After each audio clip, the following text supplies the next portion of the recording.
Orang yang nggak kurang, ya pekerjaan ya gimana ya, saya mau cap apa itu.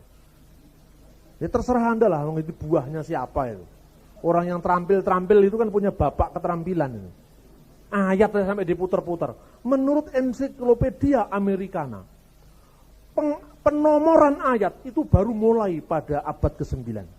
Jadi yang menentukan bacaan yang benar dari Lukas 23:43 bukan penomoran ayat yang belakangan itu, tapi ikatan kalimatnya. Yang menentukan ikatan kalimatnya itu apa? Gampang aja jawabannya. Yesus itu selalu berbicara dalam perjanjian baru. Nabi-nabi yang lain dalam perjanjian lama kalau bicara, aminnya di belakang. Terpujilah engkau ya Allah dari selama-lamanya sampai selamanya. Amin, ya amin. Ya toh? Tapi Yesus bicara aminnya di depan. Kata amin itulah yang diterjemahkan sesungguhnya dalam bahasa Indonesia.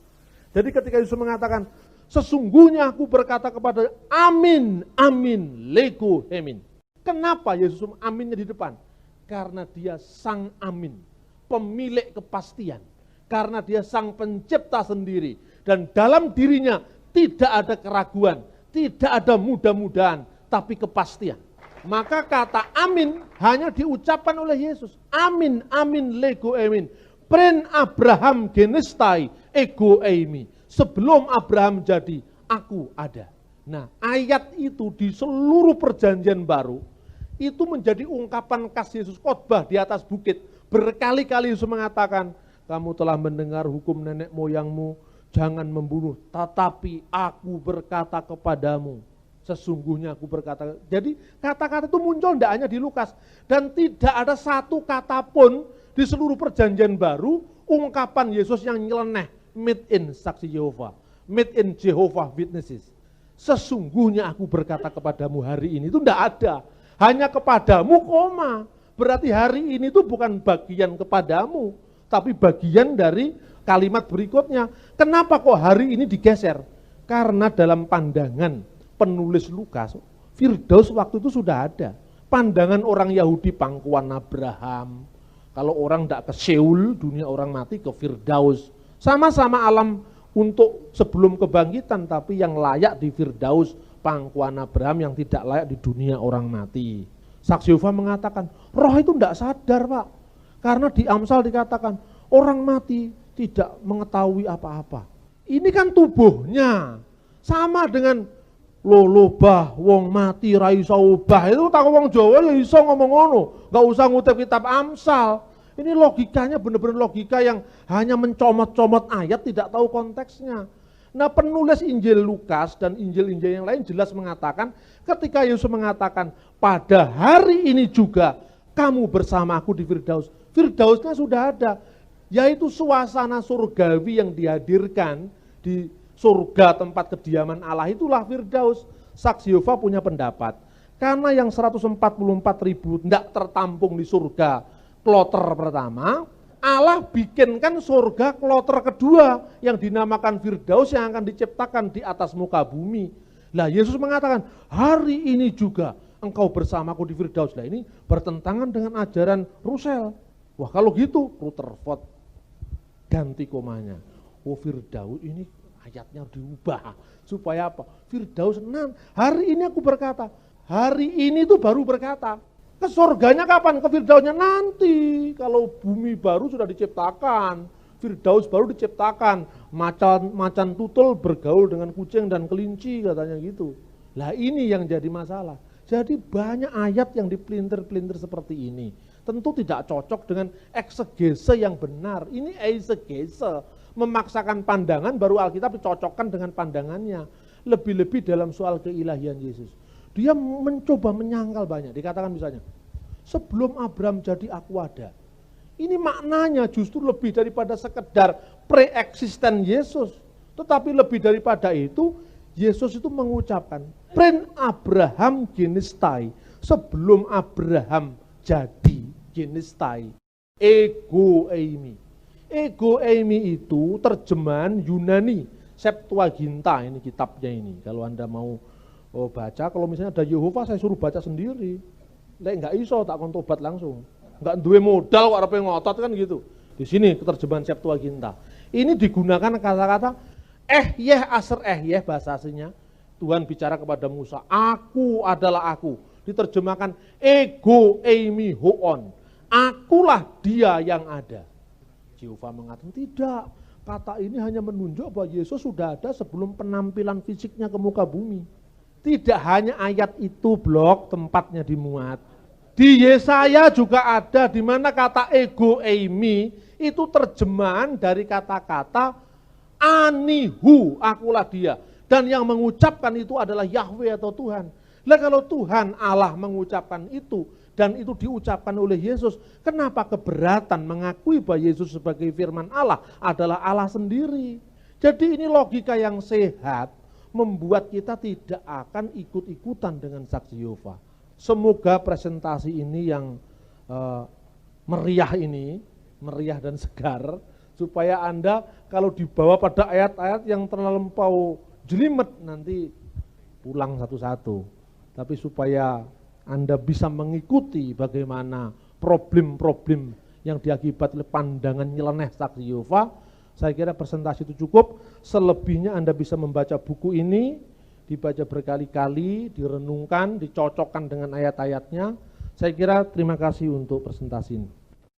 Yang perlu saya juga menyampaikan kepada Bapak Pembicara, sekali lagi saya terima kasih juga khususnya kepada panitia Paguyuban Amin yang menyerahkan hal ini, sehingga saya betul-betul merasa terbukakan, karena termasuk daripada Bapak Pembicara, salah satu saya adalah orang yang bertobat daripada aliran seksi Yehova.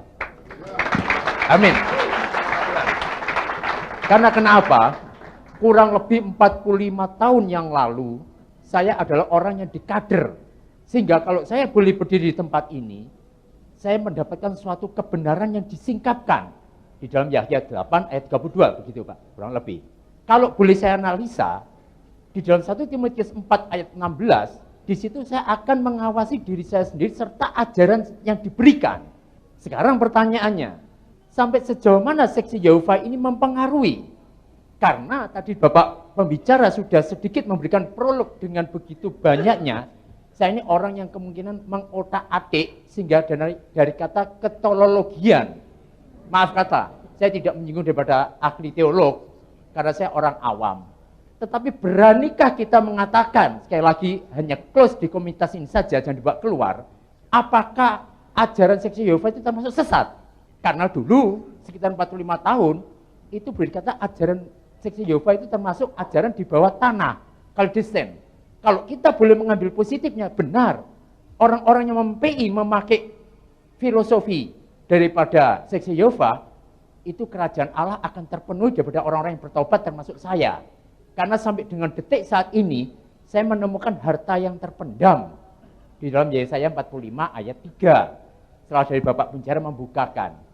Karena terus terang aja saya bingung di dalam seksi Yehova ini, karena saat itu juga tidak membias, ada akhir zaman dan lain sebagainya, orang yang mohon maaf dari bule-bule yang mengajarkan bahasa Inggris, Bapak. Di situ tuh kami sudah dikader, sehingga puji kemuliaan nama Tuhan kalau kami boleh di tempat ini, kami mendapatkan suatu kebenaran yang disingkapkan.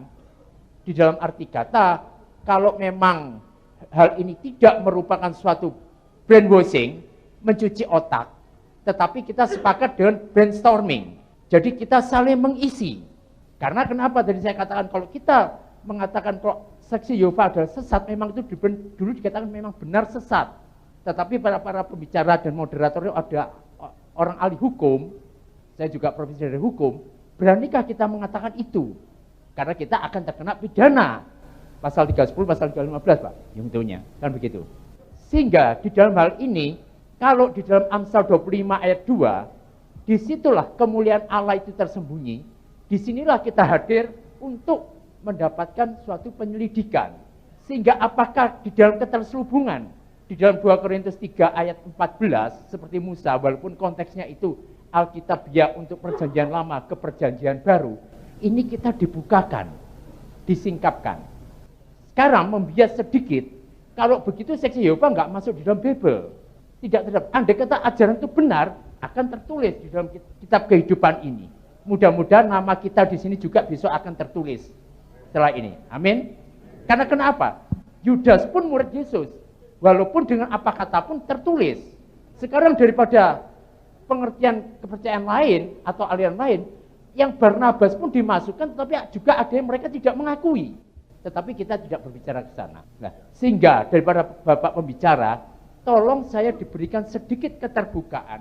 Sejauh mana pengertian saksi Yehova itu apakah merupakan suatu spesies orang yang membawa kita sebagai Abraham.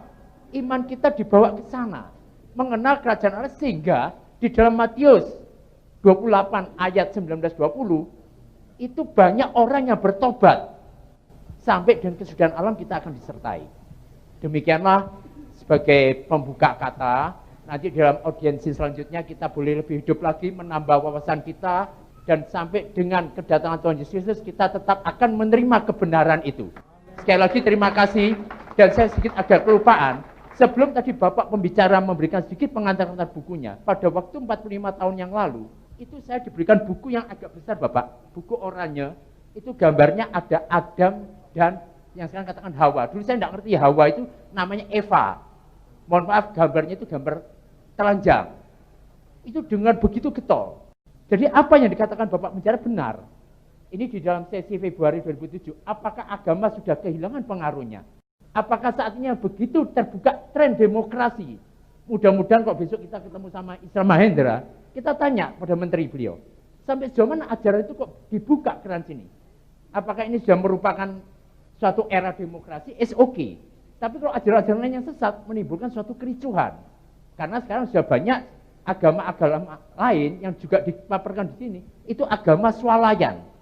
Nah, sekarang kita ibarat dimasukkan ke supermarket, gitu. Tergantung kemana saya dan bapak-bapak itu akan membelinya, akan diantar ke sana. Akhir kata, kalau ada tutur kata yang kurang berkenan, nanti di dalam majalah ini hanya sebagai pengantar yang tidak mencuci otak bapak-bapak. Karena termasuk saya yang dicuci otak. Tapi untungnya, saya itu hanya orang yang senang menerima sebagai sharing, sumbang saran. Untuk masuk ke balai kerajaan Allah, kalau memang betul-betul yang dikatakan Bapak pembicara tadi, di tempat yang, karena mohon maaf saya dari Semarang ya, di tempat yang baru mana nggak tahu, dulu tempatnya itu di tempat Balai Pemuda Bapak, di Biskop Mitra. Nah itu. Sekali lagi terima kasih, kalau ada tutur kata saya yang kurang berkenan, saya mohon maaf. Kiranya Tuhan memberkati, selamat malam. Terima kasih Pak Budi. Dari sana langsung ke depan, perkenalkan diri, nama dan dari mana, gereja mana. Selamat malam, nama saya Gracia, gereja di Betani, dari Radio Betani. Pertama sih kok dibilang apakah saksi Yehova sesat, terus apakah kita kena hukum, sedikit bantu Pak Bambang ya. Enggak jadi masalah sih, karena saksi Yehova menyesatkan kita, oleh karena itu dia berusaha sedemikian rupa untuk memperdebatkan kita dan kita mengatakan mereka sesat. Yang saya ingin permasalahkan itu gimana kita bisa mempelajari bahasa-bahasa asli Alkitab. Karena beberapa saat yang lalu saya ke sinagog di Kayun, orang-orang di sana itu ketakutan begitu saya terlalu menutup diri.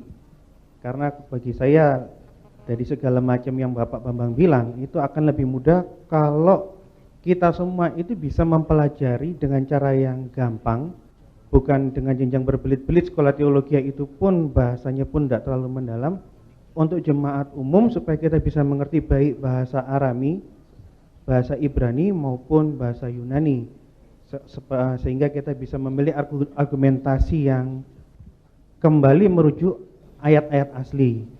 Gimana kira-kira untuk menanggapi masalah itu? Itu aja Pak Wan. Terima kasih. Terima kasih dari Saudara Gracia Betani. Sekali lagi tadi di situ tadi satu, silahkan Bapak. Iya, shalom saudara-saudara. Saya sangat berterima kasih kepada Pak Guyuban Amin yang sudah memberikan kesempatan untuk kita boleh berdialog bersama. Yang kedua, saya bersyukur kepada Tuhan. Nah, biasanya Tuhan dulu toh, yang kedua baru Tuhan. Bersyukur kepada Tuhan bahwa di tengah-tengah kita itu dihadirkan salah satu dari umatnya yang dikaruniai kecerdasan bahasa. Dari teori kecerdasan ganda, tidak semua orang bisa memiliki kecerdasan bahasa, tetapi setiap orang pasti memiliki kecerdasan secara unik. Nah kebetulan dalam hal ini, bukan kebetulan, Tuhan menghendaki Pak Bambang Nursiano memiliki kecerdasan dari segi bahasa sehingga bisa memberikan kepada kita penjelasan yang begitu luar biasa. Ini kita bersyukur kepada Tuhan. Amin. Ya. Yang ketiga, saya ingin melihat dari sudut pandang yang lain. Bagaimanapun juga, saudara-saudara kita dari Saksi Yehova, terutama yang di Indonesia, itu adalah juga korban. Ya, mereka itu korban. Sebagaimana juga kita yang adalah korban. Loh, kok bisa korban juga? Sebab kita ini memang paling suka sembunyi di balik peraturan. Selama ini kita merasa tenang-tenang saja, tidak mengasah militansi kita, tidak mengasah nalar sehat kita, karena kita dilindungi oleh undang-undang. Begitu undang-undang itu dibuka oleh Gus Dur pada waktu itu, dan kemudian dilanjutkan oleh Yusril, kita kelabaan karena nalar sehat kita sudah terlanjur busuk. Maka sekarang dibangkitkan lagi. Saya masih melihat di Surabaya ini sekolah-sekolah teologi yang alergi sekali dengan filsafat. Nah, ini yang ketiga. Jadi artinya sekarang harus ada pencerahan di antara kita supaya kita mulai mau berani belajar mengasah nalar sehat kita. Yang keempat, soal istilah bara dan asa. Nah, ini mungkin perlu penjelasan yang lebih detail kepada kita semua, sebab pada Kejadian pasal 2 ayat 4 kedua-duanya itu dipakai. Di situ dikatakan ketika Allah menjadikan langit dan bumi. Tapi sebelumnya dikatakan Allah menciptakan bumi dan langit. Nah, ini barangkali supaya bisa membedakan ini ciptaan dan juga penjadian. Supaya bagi kita menjadi benar apa yang dimaksud. Saya kira 4 hal itu, karena ini yang akan menjadi dasar logika untuk menghadapi saksi Yehova. Bukan untuk, maaf saya tidak sependapat dengan Pak Bambang, untuk mengusir mereka kalau kita tidak siap. Tapi merangkul mereka, bagaimanapun juga mereka adalah dulure awake dhewe. Ya toh.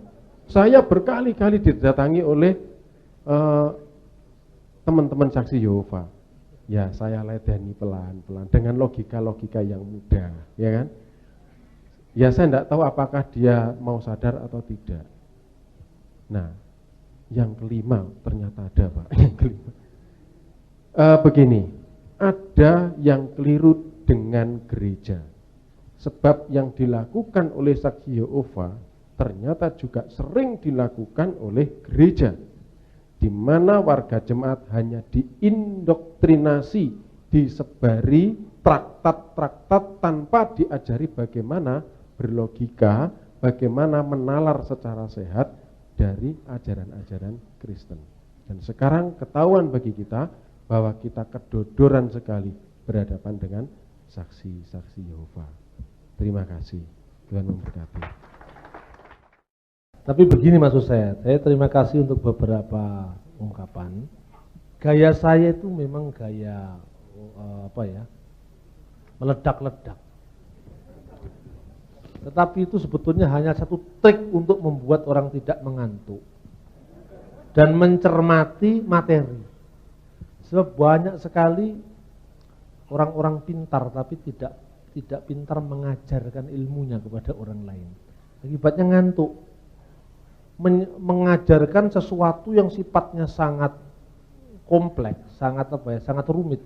Itu mesti dengan bahasa yang tidak rumit supaya mendarat. Bedanya Bung Karno dengan Bung Hatta di situ. Bung Hatta itu pintar, sama pintarnya dengan Bung Karno. Tapi rakyat kenalnya Bung Karno bukan Bung Hatta.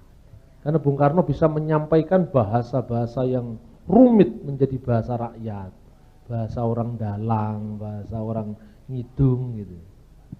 Itu bukan membela diri, tapi memang saya penganutnya Bung Karno dalam hal ini. Jadi retorikanya memang belajar dari beliau. Kemudian untuk menjawab apakah saksi Yehova itu sesat. Dunia ini tidak bisa hanya dijawab dengan pendekatan teologis. Kita sepakat toh? Dunia ini juga perlu dilengkapi dengan pendekatan-pendekatan lain. Kalau secara teologis, hakul yakin Yehova itu sesat. Dan saya tidak canggung-canggung untuk mengatakan seperti itu. Karena saya baru seminar diundang PGIW di Medan. Jadi PGIW itu mengadakan forum yang diselenggarakan oleh Dewan Gereja se-Asia.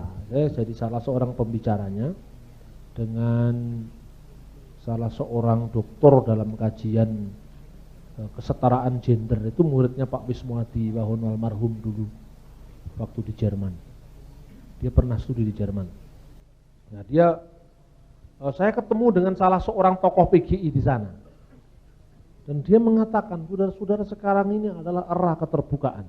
Ini minta maaf, tidak usah disebutkan siapa nama salah satu tokoh PGI-nya, tidak enak, tidak etis.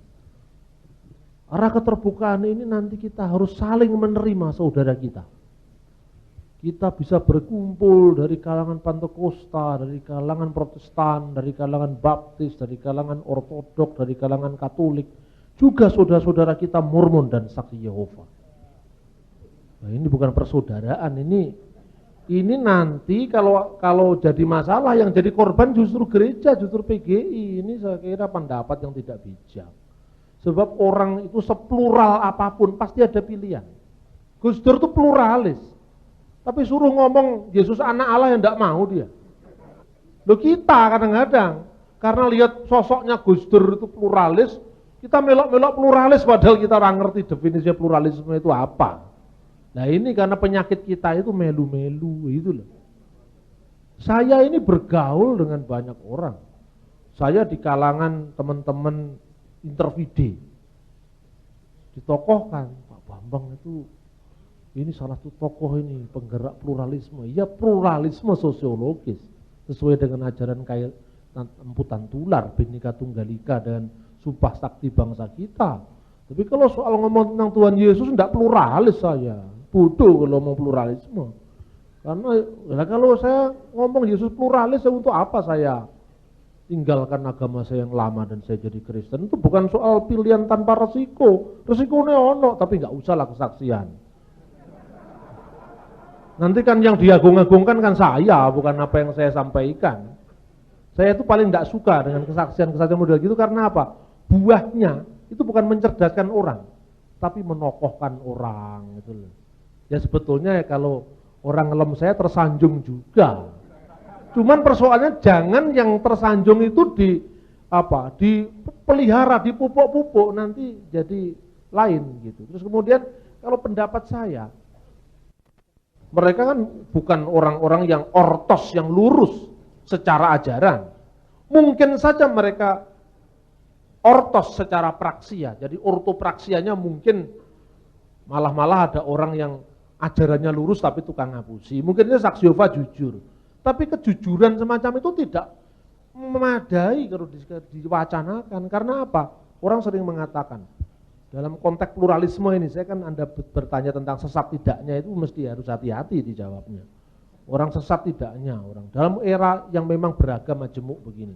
Orang mengatakan apa? Udahlah Pak, kita tidak usah berdebat soal teologi, tidak usah berdebat soal agama, lakum dinukum baliatin. Ente-ente ane lewis kalah lakum dinukum baliatin. Tapi kalau ngerti titik, koncone enggak eruh dilok-lokne kafir, dilok-lokne murtad itu saya alami, makanya saya cerita. Nah, yang lebih mengenaskan lagi, ketika saya sudah meninggalkan komunitas saya yang lama dan saya dianggap ya murtad lah itu. Tapi di kalangan Kristen saya dianggap ekstrim lah, itu yang saya jadi masalah juga. Terus saya ngomong, wah awas sih, tak wales itu. Pak Bambang, loh saya itu, ini nggak usah sebutkan namanya juga, tapi GKJW ini. Saya dulu itu pernah dipanggil oleh Majelis Agung. Gara-gara saya diundang, saya ceramah di forum pesantren Nurul Iman di Batu. Itu waktu saya masih sangat junior itu, tahun 92, tapi 88 saya nulis buku sudah, waktu saya masih mahasiswa. telaah kritis Injil Barnabas. Pak Bambang, Anda bisa merusakkan dialog, Mas Bambang, kalau Anda ceramah di pesantren loh. Orang Kristen itu ngundang Gus Dur ke Belewiyoto seneng sekali, wong diceramai kok seneng. Saya ingin menceramai bukan diceramai gitu loh. Tapi ya sudah, karena saya tidak punya kekuasaan ya wis ngelus dodo aja. Awas kapan kalau saya sudah di atas, genten tak lolok nih awakmu gitu. Suatu saat saya berwacana tahun 97-98, saya diundang Gus Dur untuk ceramah di pesantrennya. Gara-gara dia bingung, lah ini Kristen tapi kok pinter bahasa Arab, ngerti Timur Tengah, jadi narasumber. Waktu itu ya teman-teman GKJW yang ya teman-teman dekat saya lihat tuh, Pak Bambang kok diundang Gus Dur masuk RCTI. Nah, awas ini langsung saya ngomong, nah itulah bedanya saya dengan Anda. Anda bangga jadi panitia penyelenggara mengundang Gus Dur. Gue diceramai kabeh, aku ceramah rek, sorry ya itu. Saya ngomong gini supaya apa? Antara pluralisme sosiologis dan pluralisme teologis ini jangan dicampur aduk. Saya tetap bersahabat baik dengan Kiai Agil, dengan Ali Maskan. Saya tetap diundang di forum-forum kebangsaan, bahkan saya narasumbernya. Sekalipun kalau saya sudah ngomong tentang Tritunggal, ketuhanan Yesus, ya tidak bisa ditekuk, itu iman saya. Dan iman itu bukan sesuatu yang datang dari luar, itu saya alami, saya rasakan, saya gumulkan dan menghidupi hidup saya. Saya mengalami itu tidak mungkin saya sekedar baru belajar, hanya belajar, ya sorry ya, studi formal teologi 4 tahun ya, belajar bahasa Ibrani berapa semester, setelah jadi pendeta hilang bahasa Ibraninya karena nggak digunakan di khotbah loh. Tapi saya ini mengalami karena saya mencari. Dulu saya belajar bahasa Ibrani itu dulu otodidak. Karena apa? Saya tidak mau percaya sebelum saya lihat kitab Taurat yang asli. Karena semantiknya bahasa Ibrani mirip bahasa Arab, tidak terlalu sulit. Sehingga tatkala tahun-tahun 95 saya ke Israel, saya mengunjungi sinagog, saya mengadakan penelitian. Ya saya sudah ngerti bahasa-bahasa Timur Tengah, lebih-lebih setelah saya studi formal baru-baru ini gitu loh. Jadi artinya bahwa janganlah kita kehilangan jati diri kita atas nama pluralisme dan hak asasi manusia. Tapi saya sepakat, saksi Yehova tidak perlu dilarang. Tetapi perlu digembosi secara teologis. Tidak perlu dilarang, digembosi aja. Lenggembosinya bukan dengan hukum. Masa kita kurang pede minta bantuan tangan kekuasaan? Saya setuju dengan Pak Pendeta Krista. Kita sudah terlampau lama berlindung di bawah hukum. Wah, saksi Yehova. Begitu dulu kan waktu Yehova masih dilarang, saya dikunjungi orang. Saya janji, saya tidak akan lapor Anda ke aparat gara-gara Anda tidak mau menghormat bendera merah putih. Tapi mari kita duduk, kita diskusikan. Nah gitu loh. Jadi bukan karena wah ini kalau misalnya dilarang langsung ya tabrak habis. Itu kan namanya kita menang tapi dengan cara yang tidak elegan, tidak hormat. Jadi biarkanlah ilalang tumbuh bersama gandum sampai musim menuai. Musim menuai itu artinya apa? Sampai waktu menuai itu ila yaumil kiamah. Pada hari akhir nanti Tuhan yang menjadi hakim. Tapi tugas kita di dunia ini kan kita ini juga harus mewartakan kabar baik. Harus mengabarkan Injil. Mengabarkan Injil kan berarti kita tidak rela kalau ada orang salah kan. Gitu loh. Jadi antara dua itu bagaimana harus dijembatani. Ini yang penting. Kalau tubuh kita sehat, udara luar tidak menimbulkan selesma. Persoalannya apakah tubuh kita sehat? Apakah kita sudah siap? Kan itu terkait dengan pertanyaan kedua dari majalah Betani tadi, Saudara Gracia. Lalu dia katakan bagaimana kita mesti belajar bahasa-bahasa asli, bahasa kitab suci. Saya pernah ditanya begini oleh seorang pendeta lagi ini, tapi bukan pendeta GKJW. Ini pendeta, tapi masih Protestan. Dia bilang sama saya gini, Pak Bambang itu apa ini? Oh bukan, ini pendeta karismatik ini yang ngomong begini. Kalau khotbah di gereja, kalau ceramah di gereja, itu jemaat dibawa sedikit-sedikit bahasa Ibrani, bahasa Arab, umatnya itu mau dibawa kemana? Nah, orang ini benar-benar tidak ngerti. Karena selama ini saya itu kalau ngomong, itu kalau kepada siapa saya bicara, saya ngomong saksi Yehova begini, bukan tanpa sasaran antara. Ini sasaran antara saksi Yehova, juru Yehova. Sasaran utamanya ada, yang mayoritas yang tidak ngerti Tritunggal dan keilahian Yesus itu loh. Itu yang saya jelaskan. Kalau saya ngomong Tritunggal meyakinkan, Yehova yakin, Yehova itu enggak masalah. Itu teman-teman saya yang banyak yang tidak mungkin saya lawan dengan frontal. Karena aku mesti kalah yang lawan mereka. Tapi Yehova kira-kira mesti menangi gitu loh. Politis bukan teologis. Jadi kita mesti hitung-hitungan. Kalau saya menghantam Yehova itu hanya sasaran antara untuk menjelaskan Tritunggal, anak Allah, ketuhanan Yesus kepada yang lebih luas. Ini mesti amannya. Gitu. Bukunya beredar, Yehova. Nanti teman-teman muslim, Yehova itu kayak apa sih dibaca. Loh, kok mirip dengan Nur Muhammad? Lah itu kan karepe dhewe, bukan saya gitu loh. Jadi kita menang tanpa ngasorake, ini katanya orang Jawa.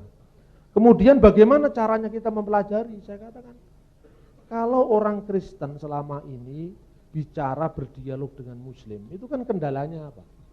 Orang Islam itu tidak akan percaya dengan Anda. Saya jamin lah, kecuali kalau Islamnya gaduh lucu lain lagi. Kalau orang Islam produk pesantren, nggak akan sorak hore tok itu enggak, itu mesti ada logikanya.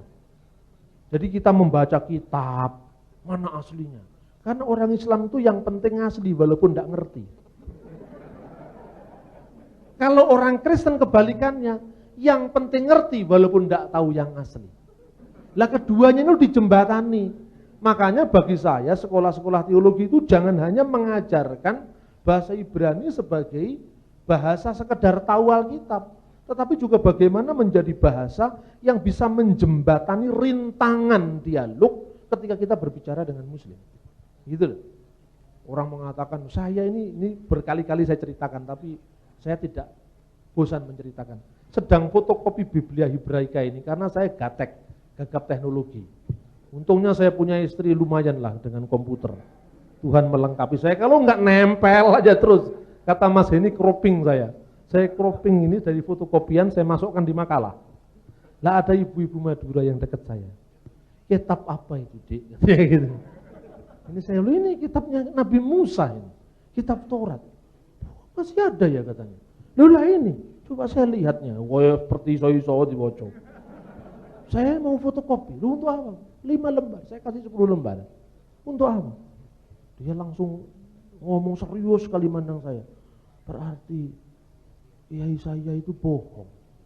Katanya kitabnya sampean itu sudah tidak ada yang asli. Kitab setiap tahun direvisi. Saya bilang, yang direvisi terjemahannya Bu, bukan teks aslinya. Loh ini kan rintangan dialog sebetulnya. Lah kita ndablek, ndak mau paham. Karena kita ini sak celono-celonone nyontoh Amerika, nyontoh Belanda, tidak pernah teologi kontekstual. Saksi Yehova pun begitu, saksi Yehova itu korban, saya percaya. Itu korban daripada gencarnya agama-agama kultik di Amerika yang memang banyak sekali caranya itu enggak beres itu. Nah, karena itu lewat lembaga yang saya bentuk yang disebut Institute for Syriac Christian Studies yang juga kerjasama dengan Paguyuban Amin, dengan banyak IAIN dan banyak pesantren, itu kita memang akan menyelenggarakan. Nah, kira-kira ya insya Allah setelah bulan Agustus lah. Karena saya bulan Agustus saya masih tidak ada di sini. Itu nanti akan dibuat semacam studi intensif tentang kekristenan mula-mula. Jadi bahasanya lebih enak. Yang jadi narasumber bukan hanya Kristen, Islam pun saya undang. Misalnya Jalaluddin Rahmat, Kiai Agil diundang untuk memberikan satu kuliah umum misalnya. Siap enggak kita orang sedih kuliah kiai? Kalau Anda sudah disiapkan di kelas saya, enggak langsung begitu pembukaan Pak Agil saya undang, enggak. Setelah Anda saya ajar kira-kira 3 bulan, 4 bulan, tak jajal bentur nih si wani enggak kayak gitu. Lah dikasih dengan tokoh yang langsung nasional gitu loh. Kalau itu, ini program sudah lama saya rancangkan. Jadi studi intensif, saya sudah bicara dengan Balewioto. Beliau itu salah satu lembaga teologinya GKJW dan ada sambutan memang. dari kalangan Protestan, saya juga bicara dengan teman-teman sekolah teologi yang lain untuk itu. Nanti Anda bisa masuklah di sana. Dan saya yakin kita juga bisa kerjasama dengan Yayasan Amin nanti untuk itu. Kemudian Pak Krista, terima kasih untuk banyak masukannya. Memang saya setuju tadi dikatakan mereka juga korban sama dengan kita. Lalu istilah bara dan asah. Memang Allah dalam perjanjian lama, khususnya kitab Kejadian, dua-duanya dipakai. Makanya tadi saya bilang bahwa dalam penciptaan manusia, itu kan Tuhan menggunakan kata-kata asah. Karena apa? Karena manusia dibuat dari debu tanah. Tapi ketika prinsip awal yang mengawali penciptaan itu digunakan kata-kata bara. Karena waktu itu belum ada bahan. Ini yang ditekankan. Makanya bukan hanya di dalam kitab Kejadian pasal 2, tapi ketika Tuhan melakukan proses penciptaan itu pun digunakan kata-kata dua-duanya. Misalnya waktu penciptaan manusia, saya berikan contoh. Kejadian pasal 1 ayat 26. Wa yumer Elohim, dan berfirmanlah Allah, ne'asah Adam. Ne'asah itu marilah kita jadikan. Ya. Ne'asah Adam, kita jadikan manusia beselemenu, menurut gambar kita, kedemutenu, dan rupa kita. Terus kata-kata selanjutnya yang menarik, wajibera Elohim et ha Adam beselemu, maka diciptakanlah. Di sini tidak digunakan kata-kata ne'asah tapi bera, bara, dari kata bara. Kalau dalam bahasa Arab bara itu kalaka, fiil kolako, fiil mudoriknya yakliku. Digunakan kata bara, yibera. Maka diciptakanlah oleh Allah et ha Adam, manusia itu dengan atau sesuai dengan, according to selemu, his image, bukan their tapi his. Jadi di sini juga kalau sekaligus saya katakan, pertama saya jawab Pak Krista. Kata-kata ini dikatakan ne'asah Adam, mari kita buat Adam. Karena waktu melakukan aktivitas itu Tuhan memakai bahan, yaitu tanah liat. Gitu? Tapi semua proses ini manusia kan tidak hanya tanah liat, tubuhnya dari tanah liat. Tetapi roh yang ditiupkannya bukan dari tanah.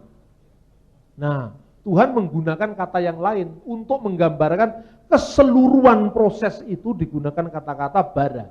Tapi menggunakan kasus per kasus dari proses yang sedang berlangsung, Tuhan menggunakan kata asah. Itu yang pertama. Yang kedua, ini juga untuk menangkal saksi Yehova. Saksi Yehova mengatakan, ketika Tuhan berkata, marilah kita ciptakan manusia menurut gambar dan rupa kita. Ini Allah sedang berbicara dengan anak sulungnya. Allah sedang berbicara dengan malaikat Mikail. Malaikat Mikail itu ya Yesus sebelum dia jadi manusia katanya. Nah, Allah berbicara memang antara malaikat Mikail atau Yesus dengan Allah, itu dua oknum yang terpisah. Makanya diajak dialog. Jadi bukan Tritunggal katanya. Lah, ini bisa dibantah. Kalau itu bukan Tritunggal, bagaimana pada akhir dari kalimat itu, ayat itu digunakan bukan, maka Allah telah menciptakan manusia menurut gambar dan rupa mereka, enggak, tapi rupanya. Jadi artinya kejamaan ditutup dengan ketunggalan, itulah Tres Eisin, Trinitas. Nah, ini kalau berbicara tentang gramatikanya, ya. Terus kemudian soal bara dan asah saya kira sudah jelas. Demikian juga dalam konteks eksegese dengan saksi Yehova saya kira juga jelas bisa dilihat. Lalu tentang ayat Tritunggal, ini yang satu aneh. Kelompok saksi Yehova itu tidak mau percaya dengan Tritunggal, tapi baptisannya masih dalam nama Bapa dan Putra dan Roh Kudus. Karena Matius pasal 28:19 jelas mencantumkan itu. Apa argumentasi Yehova? Dia katakan gini, dibaptiskanlah mereka dalam nama Bapa dan Putra, putranya huruf kecil, dan Roh Kudus, roh kecil, kudus kecil. Kalau ini katanya, ada ayat-ayat lain, misalnya di dalam 1 Timotius 5 ayat ayat 21. Paulus berkata, di hadapan Allah dan Kristus Yesus dan malaikat-malaikat pilihannya, ku pesankan pesan ini kepadamu. Nah ini Allah, anak Allah Yesus Kristus dan malaikat-malaikat yang tidak jadi Tritunggal. Nah ini goblok lagi. Bahasa aslinya, sekali lagi bahasa aslinya. Matius pasal 28-19 itu digunakan kata-kata esto onoma. Jadi bahasa aslinya demi atau di dalam satu nama, yaitu Bapa, Putra, dan Roh Kudus. Nama itu dalam bahasa Yunani, dalam alam pikiran Ibrani, itu menunjuk kepada sang pribadi. Itu nama. Makanya kalau orang mati sudah hilang namanya. Kata orang Jawa, ono asmo, ono pangoso, kalau di konteksnya agak beda, tapi mirip. Orang yang tidak punya nama artinya orang yang tidak berperan dalam hidup. Nah, di sini digunakan demi atau dalam satu nama, bukan digunakan kata esto onomati, tapi esto onoma. Dalam satu nama itu adalah Bapa, Putra, dan Roh Kudus. Makanya dalam ibadah gereja Kristen Ortodoks, khususnya yang tinggal di dunia Arab, itu setelah mengucapkan Bismil Abi wal Ibni wa Rohil Kudus, ditambah kata-kata penjelas Al-Ilahu Wahid, yaitu Allah yang esa. Demi nama Bapa dan Putra dan Roh Kudus, yaitu Allah yang esa. Karena Allah yang esa itu menunjuk kepada esto onoma tadi, satu nama tadi, satu zat, satu substansi, satu ousia dalam bahasa Yunani. Saya kira itu. Jadi prinsipnya institut ini bukan institut dalam makna tapi lembaga kajian. Jadi sebetulnya dulu saya memiliki visi ya, itu seperti Paramadina. Terus terang kalau sesuatu yang bagus diambil kan nggak apa-apa. Paramadina itu satu lembaga yang didirikan oleh Cak Nur Kholis Majid, di mana dia bisa menjembatani segala macam aliran dalam Islam. Dan tekanannya itu adalah membangun wacana kebebasan berpikir, dan itu hasilnya luar biasa. Nah dari situ saya ini cukup ya terperangah ya, pada tahun itu juga banyak juga di tengah-tengah Paramadina melahirkan gagasan keterbukaan, hak asasi manusia. Tapi dakwah Islam juga jalan terus. Orang jangan salah paham, Cak Nur juga sering mengislamkan orang, khususnya orang-orang bule kawin dengan artis, biasanya itu digarap Paramadina. Tapi Paramadina orangnya, lembaganya sangat-sangat egaliter. Apabila orang tetap mau menjadi Kristen atau menjadi yang lain, dia usahakan perkawinan campur beda agama.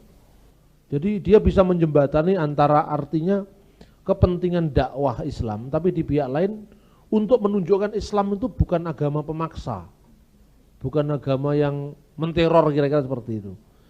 Nah, saya mikir lah, mestinya Kristen itu yang memiliki bahan, memiliki kekayaan sejarah yang jauh lebih besar.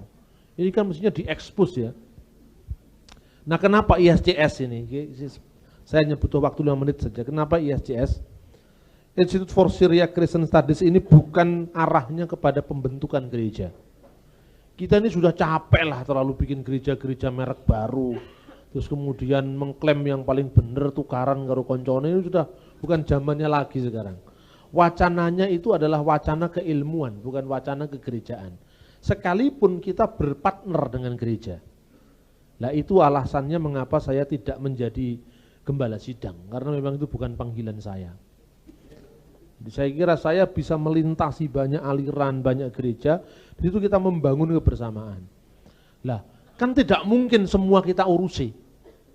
Kan mesti ada spesialis yang kita urusi.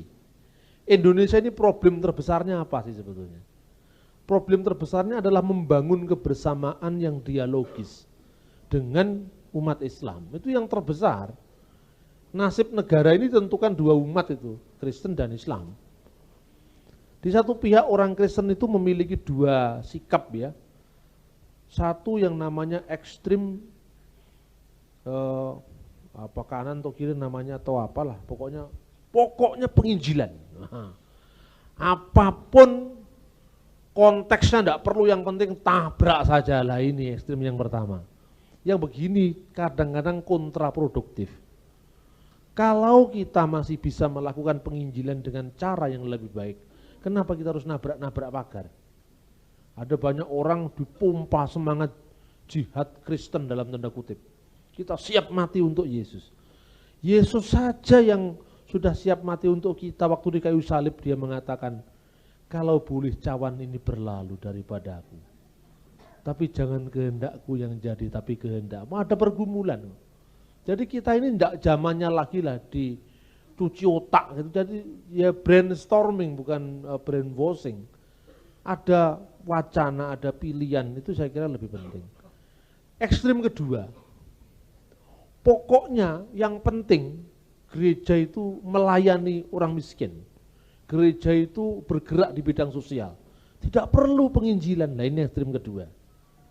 Ekstrim yang pertama ini menurut saya juga tidak bijak. Ekstrim kedua ini menurut saya juga tidak lagi injili dalam pengertian bukan aliran ya, tidak lagi sesuai dengan Injil. Sebab apa bedanya gereja dengan LSM kalau hanya ngurusi itu? Lah kita mau menjembatani dua ekstrim ini. Saya kepingin ya kalau para Madinah aja dakwah ya jalan, tapi dialog juga jalan, kita juga gitulah. Dialog membangun bangsa oke. Tetapi masa ya penginjilan harus dibuang sementara dakwah masih boleh, kan nggak fair itu. Ini namanya fastabikul khairat, itu ya memang agama misi, agama dakwah itu tidak salah menyampaikan pikiran kita kepada orang lain, itu prinsip. Yang kedua, kalau kita sudah mengatakan bahwa rekan kita sekaligus juga adalah tantangan dalam pengertian gagal tidaknya membangun kebersamaan dalam konteks Kristennya itu adalah juga evangelisasi, itu adalah umat Islam. Ya. Lalu pendekatannya bagaimana? Tidak mungkin kita main tabrak.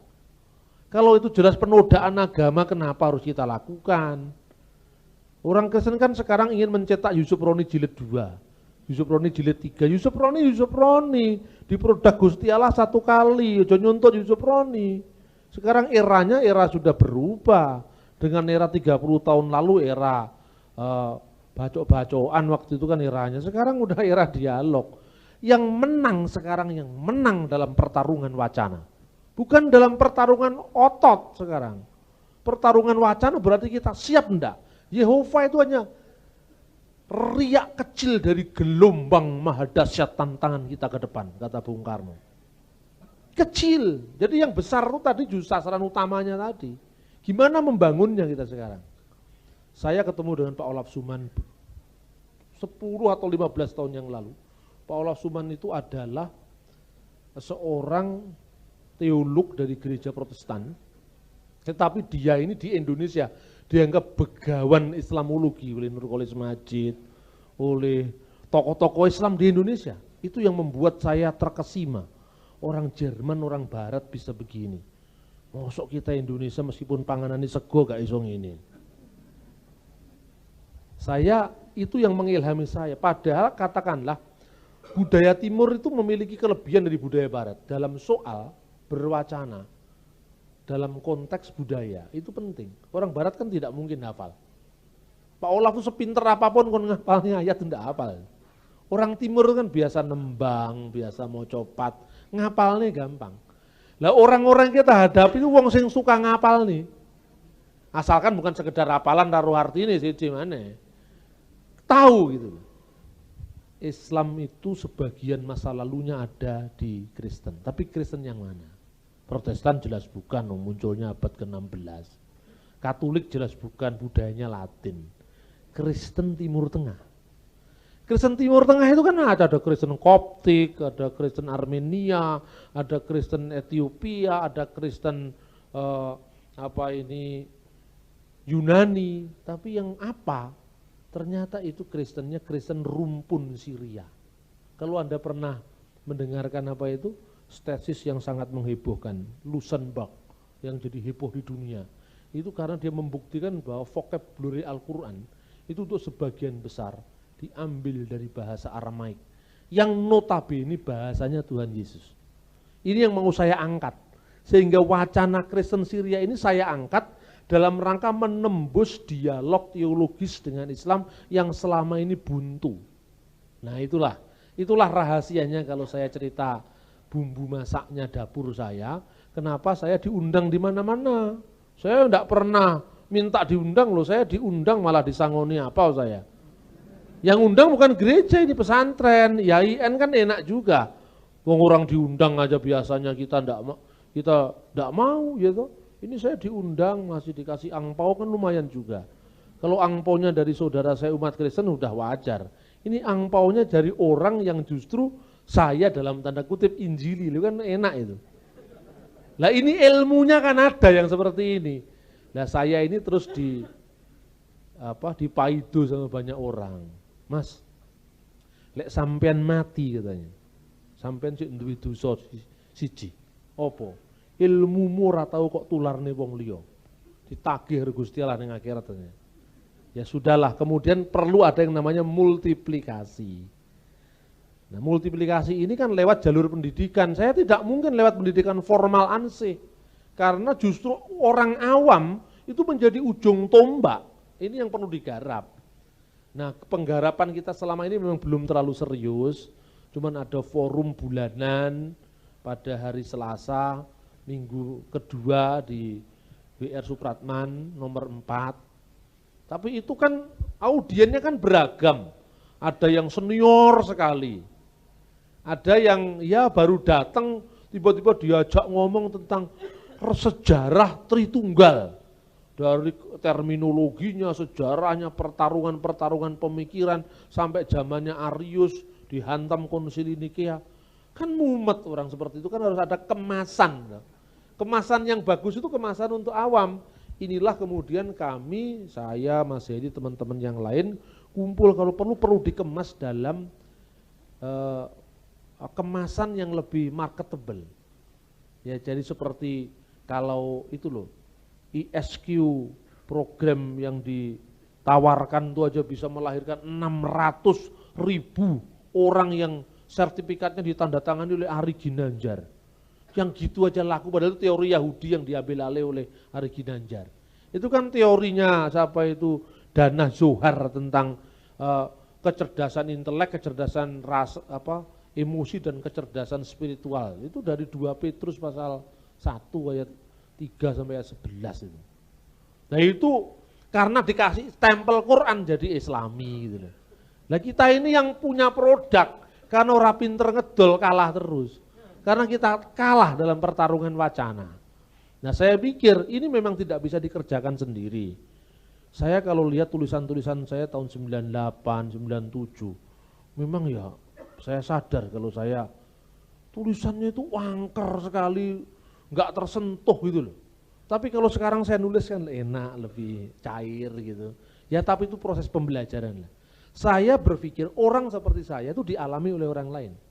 Ketika orang pertama menemukan sesuatu kan seneng toh, katanya cinta pertama ini kan, mesti menggebu-gebu, penuh data lah. Sekarang kan tidak semua orang bisa dipaksa untuk masuk ke sana.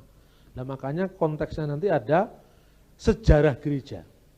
Tapi sejarah gereja itu bukan sekedar rame eker-ekeran antara Calvin dengan Zwingli, atau Lutheran dengan Calvinis, enggak. Kalau Anda lihat sejarah gereja barat itu, tebelnya kira-kira 600 halaman. Itu kira-kira gereja timur itu hanya kira-kira diberi jatah 20 halaman. Padahal yang 16 abad dikasih 20 halaman, yang 4 abad terakhir yang isinya tukaran Katolik Protestan itu 500 sekian halaman. Akibatnya teologi yang dilahirkan teologi konflik. Jadi merasa benar ya Protestan itu dilahirkan kritik Katolik. Sehingga dikritik wis berubah, Protestannya merasa reformatoris terus. Padahal mungkin sekarang Katolik lebih reformatoris dari Protestan. Protestan yang dari kubu ekumenikal ini dianggap wah ini sudah terlalu sekuler, ini suam-suam ini. Muncullah evangelical. Di Amerika juga gitu, karena gereja sudah terlampau kaku liturgis, muncul gerakan Pentakosta. Lu ini terus kan yang dipersoalkan. Yang terjadi di Indonesia ini kan teologi orang barat yang bertengkar, kita yang disuruh mewarisi pertengkaran. Sementara dalam konteks teologi kontekstual, in loco, bagaimana menjelaskan Tritunggal kepada umat Islam, bagaimana menjelaskan Yesus disebut anak Allah, padahal Allah tidak beranak dan tidak diperanakan, tidak pernah tergarap. Bagaimana kita menyampaikan firman Tuhan supaya tidak jadi batu sandungan. Percayalah sama saya, orang Muslim tidak akan percaya kalau lihat TV dan mengatakan menurut King James Version, tidak akan tertarik. Langsung malah, lah iki lho buktine. Kristen ini orang duwe kitab sing asli. Mosok King James lha ya. Untuk orang lain wah ini pinter bahasa Inggris iki. Tapi bagi orang lain enggak ada menariknya. Untuk itu perlu dibangkitkan yang kedua bukannya sejarah tapi juga teks-teks asli kitab suci.